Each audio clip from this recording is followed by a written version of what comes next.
folks. This is Acid Root. So I'm going to review Ariana Grande's fifth album, Thank You Next. Now, this came out in early 2019, and it was after a number of turmoils that she kind of had around that time period. Things like Mac Miller's death and the end to her engagement to Pete Davidson, who was her boyfriend after Mac Miller. And it seemed like she was kind of in a dreary and kind of like depressed and kind of funk of a space, and you can kind of tell that by the album cover that kind of looks like it's like something at like a wake or something. Like her, like it's probably how she felt, was just overall in a pretty foul mood. But I saw that this kind of had gotten some decently rave reviews. I think just her reinvigorated kind of atmosphere was interesting, just because she dropped the album Sweetener just basically in the summer of 2018. So it was really just within 6 months of that album putting out this next album just that quickly with all new material. So you basically pretty much got an Ariana Grande double album around that time period. But I do kind of feel like, from what I remember of Sweetener, it kind of had a lot more bright and bubbly kind of sounds. But this one, it does have some personal stuff on here, and Ariana kind of has like this slanted sarcasm about her this time around, and she's just not quite as peppy and normally as bubblegum kind of like cheerleader, kind of jubilant like she normally is. Because usually Ariana Grande, with her being like a Disney girl and that type of stuff, or maybe she's Nick or whatever, one of those cartoon shows. I think she's a Disney girl, something like that. But she usually has like most of the pretty unctuous kind of pep to her step and that type of stuff. So it's just different kind of hearing her kind of like in a foul mood and dressed in black and wearing the black eyeliner and just dark hair and that type of stuff. This is different kind of feat for her. It's just too bad that she had to be in that place because of Mac Miller and kind of to a lesser extent Pete Davidson. But it's just kind of, it's not really Pete Davidson's fault, but just the turmoil that went along with that. But just that kind of context, you look after it, and it did result in some decent music. I mean, I'm not a gigantic rave fan of this project. It does have some gems on here, but I don't think it's like a classic. Or I feel like her attitude and like where she was in the creative space she was in was pretty good, but the translation as to how it came about is just not quite as effectual as I've really been able to see from her. Now, this is the first Ariana Grande album I reviewed, so I don't know about the rest of her projects. She's dropped like 6 or 7 albums, but at least this one, I feel like this is, a hair just in between, like middle of the road, just somewhere between mediocre, decent, and slightly average. But there are some gems on here that I would definitely recommend that are pretty strong Ariana Grande out or songs, and not just singles either. So she does have some moments on here. She tries trap. She kind of does like pop trap or R&B trap, where it's kind of I feel like Ariana Grande doing trap, which she didn't really do that on Sweetener or any album like uh, Dangerous Woman from 2016. It just kind of felt like she was trying some new things, and they worked. I mean, in a lot of ways, a lot of these feel like Spotify induced songs that you would just hear in like an endless R&B playlist or something like that. And some of these are romantic and those type moments, even despite the fact that her foul mood is kind of omnipresent through most of this project. So it just kind of happens to be kind of the situation, but it does result in some kind of gothic R&B in a lot of ways, and R&B trap. So it's interesting. But the singles, like there's 3 of them. I was kind of hoping that she would have promoted this project more, but it didn't really turn out that way. But the first single is Thank You Next, and this is the only single off this project I didn't really care for. I mean, I kind of felt like it's a little bit darker tone, and it's not like I have a problem with that, considering me being the goth layer. But I look after it, it's just surprising that she was, seemed like in a pretty like sardonic place and that sort of stuff. So it's interesting to kind of get that. But I can't think of many moments. I mean, this to me is kind of like a song that I think chicks listen to when they've had like 2 or 3 bad boyfriends across the past good while, and they're just tired of like the same stock kind of BS that kind of goes along with that, just to kind of say you're just like the last one, blah blah blah. But I think really I like the song in some cases. I've heard this song a lot on the radio, and it is a decent song, but I can't think of too many moments where I would find myself approaching that kind of song. I mean, if I hear it on the radio, I'll turn it up and listen to it, but it's not a song I'm going to really seek out. And this is kind of the thing. I feel like, with a character such as myself, I doubt that I would be the apex of a topic of such a song. So I think that that's kind of the concept. It's just, I think most guys, if you're watching this, you should pride yourself on the same concept. That's just kind of the thing. Ariana was kind of foul because of Mac Miller, Pete Davidson, maybe like the shooting that happened back in 2017 at one of her concerts. Just some of those things that kind of had happened. You look after some of those things, it's just like, I mean, she had a lot to be pissed off about, but it's just kind of, that's the thing. So I wasn't in preference to that single, but I did like Seven Rings. This is another one where she's still not quite as peppy. She's got kind of like a more smug energy about her this time, where she's gonna spend a lot of money and that type of stuff. I really feel like the swagger on the song really is impressive, just because normally Ariana Grande aims for like bubbliness, but this time it's a little bit more kind of pursed like, and kind of more kind of smugness, and just kind of like, yeah, I am rich and I'm gonna floss out a bit and stuff like that. So it's interesting to kind of get that one.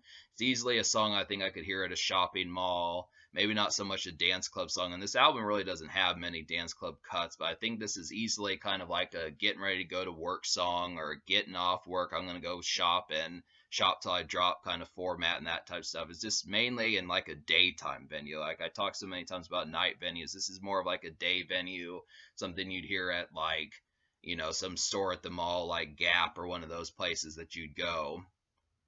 This kind of happens to be a thing. So it's a good song. I really like that one. The third single is Break Up With Your Girlfriend. To me, this is probably the best song on the album. This, the unexpected energy of this, the topic. It's kind of a lengthy title, but it works. That's really the thing about it, is it's surprising how that's random topic where she's just basically telling you to break up with your girlfriend because she herself is bored, is pretty strong topic, and it works. I mean, I've heard this song a lot. Like, I continue to hear this song on the radio even today, almost 4 years after this album came out. It's just a popular song, nice kind of contemporary R&B type feel, contemporary pop. This has like a real nice kind of, I mean, I can see this one being played at the club, but to me it really feels like a work song. This is really a blue collar, and it's surprising that it's blue collar just because of how romantic it kind of is.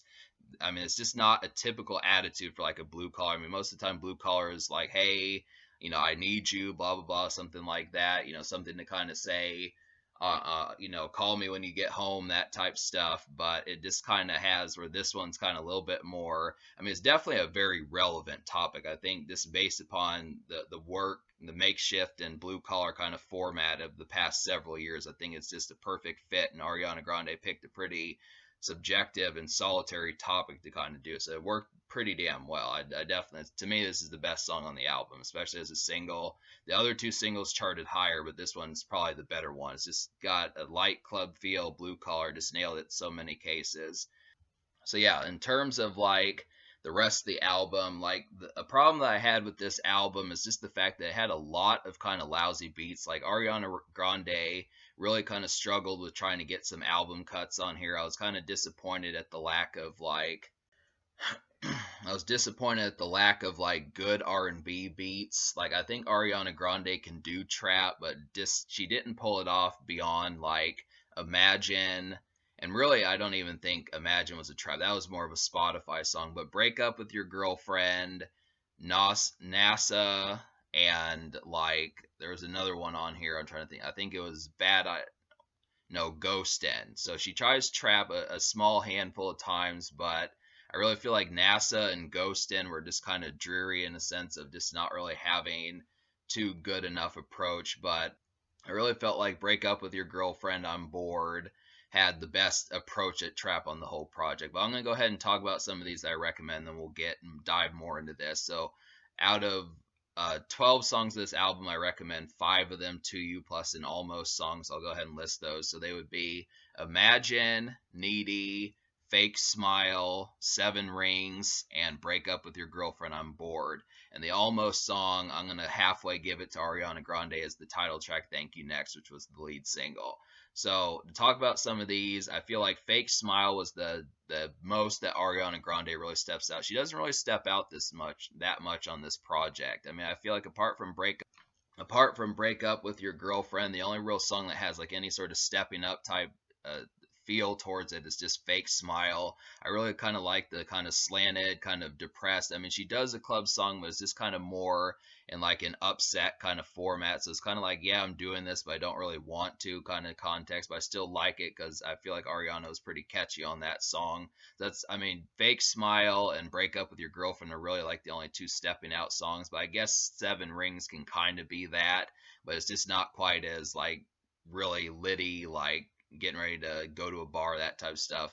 You know, it's not quite as turned up. I mean, Ariana Grande, I strike it as to whether or not how turned up she really gets, but she does at least have some glossed up moments for kind of stepping out and jiving a little bit. It's just not very frequent. I think between her usually having like the Disney type personality, and then on top of that, the turmoil that she went through across the past 6 or 8 months contributes to that sort of concept as to why it wasn't. But she does do it and it works. And I feel like Needy and Imagine are like some pretty solid R&B flavored songs. Like Needy is really a nice one, and that one's probably the catchiest standard R&B. But I feel like Imagine is probably like the catchiest, like just Spotify R&B. Like I feel like Imagine kind of has like a Spotify playlist type feel towards it, and there's like another one like, so yeah, I guess I would have to say that Imagine and Needy kind of have like that R&B kind of more romantic Spotify playlist, just hanging out kind of vibe, just kind of more of a house hanging out kind of feel, not so much social and going out. But it's kind of, because this is only 12 songs, it's kind of diced up as far as which ones to go for. I mean, even though there's some of these songs I don't enjoy, I would recommend Ghostin' and NASA's further Spotify songs for kind of like trap kind of feel. And I feel like Break Up With Your Girlfriend, I'm Bored has that type feel. Seven Rings, Break Up With Your Girlfriend, and Fake Smile kind of have like the outgoing club type feel. And then Imagine and Needy kind of have like that R&B type feel. And then I would also say like maybe Thank You Next kind of does also, and kind of like a more dreary kind of like really kind of solemn kind of feel towards it. That's just kind of the thing. So some of the songs I didn't enjoy, like I really completely disliked the beat on Makeup. I don't know what that one was really aiming for at all. It just really did not sound catchy in almost any circumstance for that sort of thing. And I couldn't see myself listening to the trap song she did, NASA and Ghostin' that well. I felt like Ghostin' was really way too dreary. I mean, that one is probably like one of the darkest places that she's at in this whole album, apart from Thank You Next. And I would kind of have to say it really feels like something, you know, like terrible happened to the point, but you just look after it. I mean, it at least tries to kind of have that romantic kind of we're going to get through this together type vibe, but you know, I just wasn't digging that one too much. And like I also felt like there's a couple awkward beats on here, like Bloodline kind of felt like New Jack Swing. And I don't know how I feel about Ariana Grande stepping into that void. And Bad Idea was kind of like an 80s kind of new wave type song that I and Bad Idea was kind of like an 80s new wave song that I wasn't enjoying too much. So it's just like I would have to say, like, the sheer amount of songs, I was really expecting a higher degree of quality from Ariana Grande. I mean, she pulled it off just because this was her second album in 6 months, which I don't think she even knew a few months before it came out that she was going to do it. But I just kind of look after it and have to say that I mean, she delivered on here, but it's just not in abundance. Like, you get like two songs for like a standard R&B playlist, especially on Spotify. You get two stepping out club songs. You get, in my opinion, two decent singles, and it just feels like very scattershot. And a lot of this just kind of has moments, but they're just not packed to the gills. I mean, I know Ariana for the most part only drops like 12 or 14 songs, but I mean, really, you just don't get encores of the best moments that she really needed. I feel like there just were things on here that didn't need to be on here. I feel like Makeup, Bloodline, and like I feel like Makeup and Bloodline could have been dropped from the playlist, and NASA probably could have had a better approach towards it and overall chisel meant towards it. And I really would have liked to have seen Ariana Grande. I mean, it seemed like she was kind of in a foul mood enough to really want to be social at this point, but it just seems like kind of the sporadicness of the project. Yeah, there's just not an overabundance of catchy topics on here. I mean, normally I would expect Ariana Grande to be able to supply the album with album cuts. Like, I want to say that, like, Dangerous Woman and My Everything had more cuts on there that were kind of more. Maybe we'll just chalk it up to the fact that of the turmoils and the problems that she went through across the past while. But I would just have to say that I do think, because when I first was listening to this, I was kind of underneath the impression that there were barely any songs besides the singles that I was going to listen to, and that's kind of the thing. It took me a while. I've actually owned this album for a few years now, and I just never could quite listen to it because I couldn't find the other hit songs, and it just occurred to me that there just weren't any. Like, I at least appreciate Fake Smile, but in terms of me going out and about or having, wanting to suppose that you could have some night or something like that. I mean, apart from Break Up With Your Girlfriend on Board, really the only song that's intended for having a night out is just Fake Smile. And I guess you could kind of throw Seven Rings in there, even though that feels more like a makeshift song. It's kind of tough to describe because I feel like it just has very sparse moments. Like, I guess the kind of have the downturn of this project, it has very sparse moments in terms of like delivering hit songs, hit melodies, and hit like song topics. So it just has a severe lack of that. The catchiness is just severely low for Ariana Grande, and there's just not enough of abundance of the best moments that make her good. She needed more moments like Fake Smile. She needed more moments like Imagine. She needed more moments like Break Up With Your Girlfriend on Board. And she needed a more, I mean, I would have liked Ghostin' if it would have had a little bit more, like if it would have had like 35-40% less dreariness and a little bit more catchiness towards it, I would have given her that one. But that's just kind of the thing, is it had some of the approach, but the execution was just bad. That just really happened to kind of be the thing. So I'm gonna give this album a 4.75 out of 10. I just feel like it's just a little bit less than average, which is really too bad because I like the concept behind it, but it just didn't quite get there.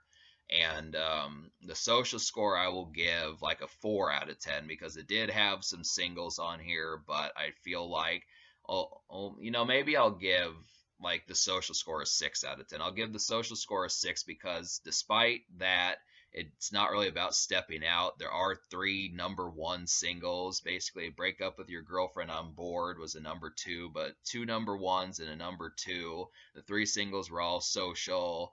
And then you had songs like Fake Smile, and in some cases like Imagine, and romantic moments like Needy and those type stuff. But I just feel like, unfortunately, I give it a 6, but it's basically just upon the star power of the singles because this album really severely lacks album cuts. But I do feel like it has some mall cuts on here, has some recognizable singles, has some romantic kind of sultriness towards it, but it just doesn't quite deliver in terms of like album quality. That just really happens to be a thing. So in terms of the future, Ariana Grande has said that she's taking a break from music for a little while, which is too bad because Positions was pretty solid too. She dropped the Positions Deluxe album in early 2021, so that's almost 2 years ago. I would like to see what her next move is, but if we get past 2023 and she hasn't done something, it's going to be kind of like, well, damn, where'd she go? But hopefully we'll get something like that. But there is some solid stuff on here, but it's just very trite,